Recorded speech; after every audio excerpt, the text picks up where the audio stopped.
دودھ کھانا، سور کا گوشت کھانا یا اسی طرح حرام چیزیں کھانا، بے پردگی کرنا، یہ ادھر بھی حرام ہے ادھر بھی حرام ہے۔ تو انہوں نے اللہ تعالیٰ کی کتاب انجیل میں سے انہوں نے درس دیا، صحیح ہے نا، اور لوگوں کو بتایا۔ تو اسی طرح ان کو جب ظلم و ستم ہوا تو اللہ تعالیٰ نے ان کو کہاں اٹھا لیا؟ آسمان پہ اٹھا لیا۔ یہ ہمارا عقیدہ، صحیح ہے نا، یہ کس کا عقیدہ ہے؟ ہمارا عقیدہ۔ عیسائیوں کا اب موجودہ عقیدہ کیا ہے کہ ایک اللہ تعالیٰ ہے، دوسرا کون ہے؟ عیسیٰ علیہ السلام بھی اللہ ہے، اور مریم جو ہے وہ بھی اللہ ہے۔ کچھ کہتے ہیں کہ جناب فرشتے اللہ کے بیٹے ہیں، بیٹیاں ہیں، تو بناؤز بلا تثلیث کہتے ہیں نا، تین کا عقیدہ، یہ بھی عیسائیوں میں پایا جاتا ہے، جبکہ اللہ تعالیٰ نے کہیں پر بھی ایسا کچھ نہیں فرمایا۔ اسی بات میں مناظرہ ہوا تھا، پھر وہ آگے چل کے مباہلہ بن گیا کہ بھئی آؤ، عیسائیوں نے کہا کہ نہیں جی نہیں، عیسیٰ علیہ السلام تو خدا ہے، اللہ کے بیٹے ہیں، تو نبی پاک صلی اللہ علیہ وسلم نے فرمایا نہیں، وہ اللہ کے پیغمبر ہیں، اللہ کے بیٹے نہیں ہیں۔ تو مباہلہ انہوں نے کی کہا کریں، تو آقا علیہ السلام پھر کس کو لے کر گئے اپنے ساتھ؟ مولا علی پاک، وانفسنا وانفسکم ابناءنا وابناءکم، اپنے بیٹوں کو لے کر گئے، حسنین کریمین کو، اور اپنی خواتین کو، نساء اور نساء کو، ہم اپنی خواتین لا دے تو اپنی لاؤ۔ تو خواتین کی یہاں پہ جو ریپرزینٹ کس نے کیا؟ سیدہ پاک بی بی فاطمہ الزہرا سلام اللہ علیہا۔ جب اب 5 ہستیاں سرکار آگے تشریف لے کر آ رہے ہیں ان کو ساتھ لے کر، تو جب یہ نجران کے جو عیسائی تھے انہوں نے دیکھا کہ یہ پادری جانتے وہ بھی تھے حقیقت کیا ہے، جو سرکار فرما رہے ہیں وہ حقیقت ہے، عیسائی عیسیٰ علیہ السلام خدا نہیں ہے، تو جو حضور فرما رہے ہیں وہ ٹھیک ہے، لیکن وہ اپنی بات پہ اڑے ہوئے تھے نا۔ اگر وہ لوگوں کو وہ مان لیتے کہ نہیں ہم جھوٹ بول رہے ہیں تو لوگوں نے تو پھر ان کی عزت ہی نہیں کرنی تھی۔ تو انہوں نے دور سے دیکھ لیا کہ یہ اتنی نورانی ہستیاں ہیں، 5 ہستیاں، اگر انہوں نے ہمارے لیے بد دعا کر دی تو تا قیامت تک کوئی عیسائی نہیں بنے گا پھر۔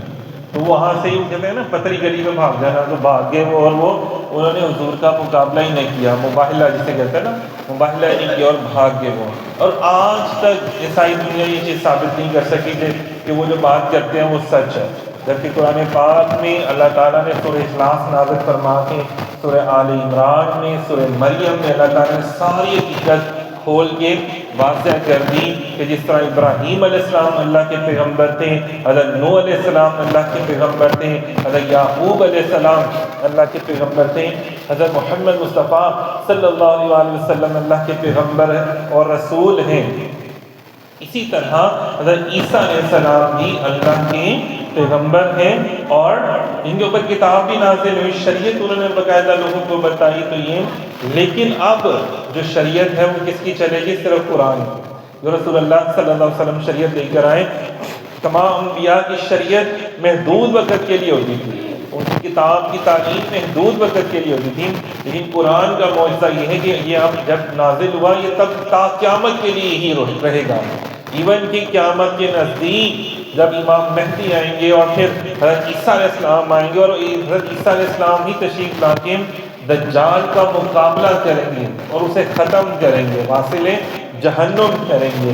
بعد میں جب وہ نماز پڑھائیں گے نا، نماز پڑھیں گے تو وہ نبی پاک صلی اللہ علیہ وسلم جیسے نماز کا بیان فرمایا ویسے عیسیٰ علیہ السلام نماز پڑھائیں گے، اور وہ انجیل کا درس نہیں دیں گے بلکہ وہ قرآن پڑھائیں گے، لوگوں کو قرآن کا درس دیں گے۔ اور جب ان کا وصال ہوگا تو وہ ان کو کہاں دفن کیا جائے گا؟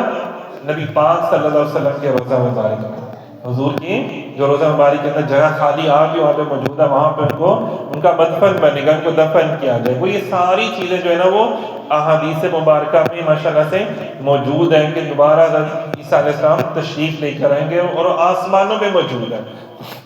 آپ کو پتہ ہے آسمانوں میں حضور کا نام کیا لیا جاتا ہے؟ نبی پاک صلی اللہ علیہ وسلم کا احمد، لوگ احمد بھی کہتے ہیں، اور زمین میں حضور کا نام کیا پکارا جاتا ہے؟ محمد۔ اب دیکھ لو نا، لوگ اپنے بچوں کا نام بھی محمد رکھتے ہیں، محمد اور احمد۔ احمد جو سب سے زیادہ تعریف کرنے والا ہو، آسمان میں فرشتے بے شمار عبادت کرتے ہیں نا، تو جب وہ احمد کہتے ہیں تو اس کا مطلب ہے وہ اپنی عاجزی کا اظہار کرتے ہیں کہ یار نہیں، ہم اتنی عبادت نہیں کرنے والے جتنے حضور عبادت کرنے والے ہیں۔ ایسے ہی ہم احمد، اس لیے آسمان والے فرشتے احمد کہہ کے وہ اپنی عاجزی کا اظہار کرتے ہیں۔ اسی کہ ہم اپنی کمی کا اقرار کرتے ہیں کہ ہمارے اندر یہ کمی ہے کہ جس طرح حضور عبادت کرتے ہیں ہم نہیں کر سکتے. اور محمد کیا ہے؟ جس کی سب سے زیادہ تعریف کی گئی ہو. اور زمین والے کیا کہتے ہیں؟ وہ کہتے ہیں کہ یار ہم اتنے نہیں ہیں جس کی سب سے زیادہ تعریف کی گئی ہو، بلکہ حضور ایسے ہیں کہ جن کی سب سے زیادہ تعریف کی گئی ہے. وَرَفَعْنَا لَكَ ذِكْرَكَ وَلَلْآخِرَةُ خَيْرٌ لَكَ مِنَ الْأُولَىٰ، کہ ہر آنے والی گھڑی کو اللہ نے حضور کی بلند کر دیا، بلند سے بلند تر کر دیا. اور حضور کا ذکر بھی، آقا علیہ السلام کا ذکر بھی بلند سے بلند کر دیا. یہی وجہ کہ آج کی دنیا میں تیزی سے پھیلتا ہوا، یہ پوری دنیا کی جو بڑے بڑے ادارے ہیں وہ رپورٹس کرتے رہتے ہیں، بناتے رہتے ہیں، تو بھی یہی کہتے ہیں کہ دنیا میں تیزی سے پھیلتا ہوا مذہب بھی اسلام ہے. اور قرآن پاک ایک ایسی کتاب ہے جس کو پوری دنیا میں باقاعدہ ریسرچ کیا جاتا ہے، اور زیادہ ریسرچ کیا جاتا ہے. اور پڑھے لکھے لوگ، اور جتنے سائنسدان اور خاص کر پڑھے لکھے لوگ جب اس کو ریسرچ کرتے ہیں تو اسلام سے داخل ہوئے بغیر رہ ہی نہیں سکتے. مطلب اسلام کی حقانیت کو، اسلام کی سچائی کو بہتر جان سکتے ہیں جو اہل علم ہیں. یہ اللہ تعالیٰ نے فرمایا اہل علم، اولو الالباب، جو اہل علم ہیں ان کے لیے بڑا ہی کچھ ہے اس میں. یتفکرون، غور و فکر کرنے کے لیے، جو غور و فکر کرنے کے لیے ان کے لیے بہت کچھ ہے. تبارک یہ حضرت عیسیٰ علیہ السلام کا تھوڑا سا ہم نے ذکر کیا تبارک کے حوالے سے کہ اللہ تعالیٰ حضرت عیسیٰ علیہ السلام کے ماشاءاللہ سے نبیوں کا ذکر، ولیوں کا ذکر کرنے سے کیا ہوتا ہے کہ آپ کے گناہ بخشے جاتے ہیں. اور جب نبیوں کا کریں گے تو نبی کا ذکر کرنا بھی عبادت ہے، کیونکہ قرآن پاک میں موجود ہے. تو ہم بحیثیت مسلمان ہم عیسیٰ علیہ السلام کو بھی اللہ کا پیغمبر مانتے ہیں. جیسا ایمان کے صفات میں ہے نا کہ اللہ کو ماننا اور رسول خدا صلی اللہ علیہ وسلم